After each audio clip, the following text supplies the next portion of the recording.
মানিকচক ব্লকের এনায়েতপুর ফুটবল ময়দানে আজ সম্পন্ন হলো হেলিকপ্টার ট্রায়াল। মুখ্যমন্ত্রী আগমনকে ঘিরে প্রশাসনের প্রস্তুতি অংশ হিসেবে এই ট্রায়াল করা হয়। সকাল থেকেই মাঠে নিরাপত্তা জোরদার করা হয়। প্রশাসনের উচ্চপদস্থ আধিকারিকরা উপস্থিত থেকে গোটা পরিস্থিতি পর্যবেক্ষণ করেন। হেলিকপ্টারে ওঠানামার জন্য নির্দিষ্ট জায়গা চিহ্নিত করা হয়। সব রকম নিরাপত্তা ব্যবস্থা খতিয়ে দেখা হয় যাতে আগামীকালের সভায় কোনো রকম অসুবিধা না হয়। আগামীকাল এনায়েতপুর ফুটবল ময়দানে সভা করতে আসছেন মুখ্যমন্ত্রী মমতা বন্দ্যোপাধ্যায়। তার এই সফরকে ঘিরে ইতিমধ্যে রাজনৈতিক মহলে তুঙ্গে উত্তেজনা তৈরি হয়েছে। জানা গেছে 2 তারিখ থেকে 5 তারিখ পর্যন্ত তিনি মালদা জেলায় অবস্থান করবেন এবং এই কয়েকদিনে জেলার বিভিন্ন প্রান্তে ভোট প্রচারে অংশ নেবেন।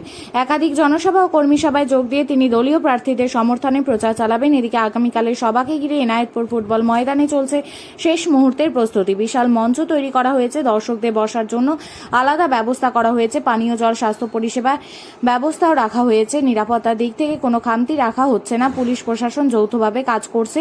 স্থানীয় বাসিন্দাদের মধ্যেও দেখা যাচ্ছে ব্যাপক উৎসাহ। অনেকেই মুখ্যমন্ত্রীকে এক নজর দেখতে আগ্রহী এবং সবাই উপস্থিত থাকার পরিকল্পনা করছেন।